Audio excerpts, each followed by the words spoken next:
दोस्तों, बहुत सारे यूट्यूबर के मन में एक सवाल रहता है। वो सवाल क्या होता है कि जो हमारे चैनल का मोनेटाइजेशन क्राइटेरिया है, अगर वो कंप्लीट ना हो पाए तो क्या होगा?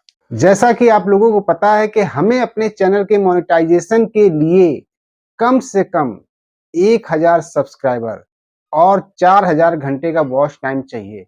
वो भी कितने दिनों में? लास्ट 365 डेज यानी 365 दिन में। और वही अगर आपका शॉर्ट चैनल है, शॉर्ट वीडियो वाला चैनल है, तो आपको लास्ट 90 डेज में कम से कम 10 मिलियन व्यूज चाहिए और 1000 सब्सक्राइबर चाहिए। और यदि यही एलिजिबिलिटी क्राइटेरिया जो कि हमारे मोनेटाइजेशन के लिए बहुत ज्यादा इंपॉर्टेंट है और हमारा 365 दिन में कंप्लीट नहीं हो पाता है, मतलब 4000 घंटे हमारे 365 दिन में कंप्लीट नहीं हो पाते हैं, या शॉर्ट चैनल के लिए हमारे 10 मिलियन व्यूज जो कि लास्ट 90 डेज में कंप्लीट नहीं हो पाते, तो क्या हमारा चैनल मोनेटाइज नहीं होगा?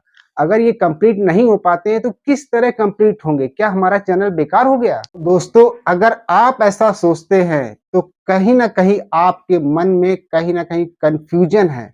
आपने चीजों को सही से समझा ही नहीं। मोनेटाइजेशन क्राइटेरिया जो है 365 दिन का, वो आपने सही तरीके से समझा ही नहीं। इसका मतलब आप सोच रहे हैं कि आपको 1 साल के अंदर कंप्लीट करना है, जो कि आप गलत सोच रहे हैं। वास्तव में जब आप मोनेटाइजेशन क्राइटेरिया को ध्यान से देखेंगे तो आप उसको ऑब्जर्व करेंगे और आपको पता लगेगा कि आपको कम से कम 1000 सब्सक्राइबर और लास्ट 365 डेज यानी अंतिम 365 दिन में आपको 4000 घंटे कंप्लीट करने होते हैं। और अगर शॉर्ट चैनल है आपका तो आपको अंतिम 90 दिन में 10 मिलियन व्यूज चाहिए होते हैं। 365 दिन का मतलब ये नहीं है कि आपको सिर्फ 1 साल का समय मिला है। 365 दिन का मतलब है लास्ट 365 डेज यानी अंतिम 365 दिन। मान लीजिए आपने 1 जनवरी को अपना चैनल क्रिएट किया था और तब से वीडियो अपलोड करना स्टार्ट किया, तो आपके 365 दिन कब कंप्लीट होंगे? आपके उसी साल 31 दिसंबर को 365 दिन कंप्लीट होंगे। और अगर 31 दिसंबर तक अगर आपके 4000 घंटे पूरे नहीं होते हैं तो क्या होगा? आपके डेज शिफ्ट होंगे जनवरी में।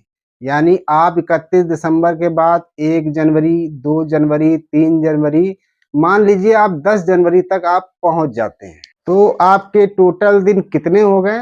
आपके टोटल दिन हो गए 375, क्योंकि 1 जनवरी से 31 दिसंबर तक 365 दिन हुए और 10 दिन एक्स्ट्रा हो गए जनवरी के। तो जो 10 दिन एक्स्ट्रा जनवरी के हो गए हैं, वो 10 दिन एक्स्ट्रा आपके बैक साल यानी पिछले साल के जो 10 दिन हैं, वो माइनस कर दिए जाएंगे। यानी उस पीरियड में जो वॉच टाइम आपका काउंट हुआ होगा, वो आपका माइनस हो जाएगा।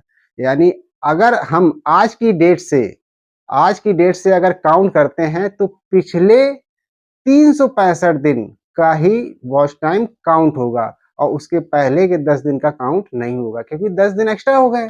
जैसे जैसे आपके दिन आगे बढ़ते जाएंगे, वैसे वैसे शुरुआत के जब आपने चैनल क्रिएट किया था तब के दिन धीरे धीरे घटते जाएंगे।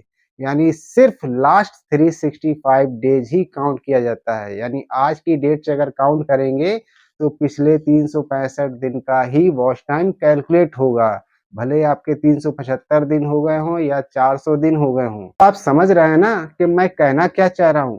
कि अंतिम 365 दिन, ठीक है ना, 1 साल नहीं, अंतिम 365 दिन यानी आज की डेट से अगर काउंट करेंगे तो पिछले 365 दिन का वॉच टाइम ही कैलकुलेट होगा, चाहे जितने आपके दिन हो जाएं। बहुत सारे क्रिएटर ऐसे हैं जिनका वॉच टाइम 365 दिन में कंप्लीट नहीं होता है, तो क्या वो चैनल में आगे काम करना बंद कर देते हैं? नहीं करते हैं, वो आगे करते रहते हैं। दिन बढ़ते जाते हैं, हो सकता है 2 साल भी लग जाए, लेकिन 2 साल जब जाएगा तो लास्ट 365 दिन काउंट होगा, 2 साल नहीं काउंट होगा। यानी पिछला पिछला जो 365 दिन है वो माइनस कर दिया जाएगा, उसका वॉच टाइम माइनस होगा। तो करंट का जो 365 दिन लास्ट का होगा, सिर्फ वही वॉच टाइम कैलकुलेट किया जाएगा। 2 साल भी लग सकते हैं, 3 साल भी लग सकते हैं। तो दोस्तों, आप मेरे ख्याल से समझ गए होंगे मैं क्या कहना चाह रहा हूँ। दोस्तों अगर ये वीडियो अच्छा लगे तो एक लाइक करिएगा और चैनल में पहली बार आए तो सब्सक्राइब जरूर कर लीजिएगा, क्योंकि इसी तरीके की जानकारी वाले वीडियो मैं बनाता रहता हूँ जिससे आपको बहुत सारी जानकारी मिलती है। धन्यवाद।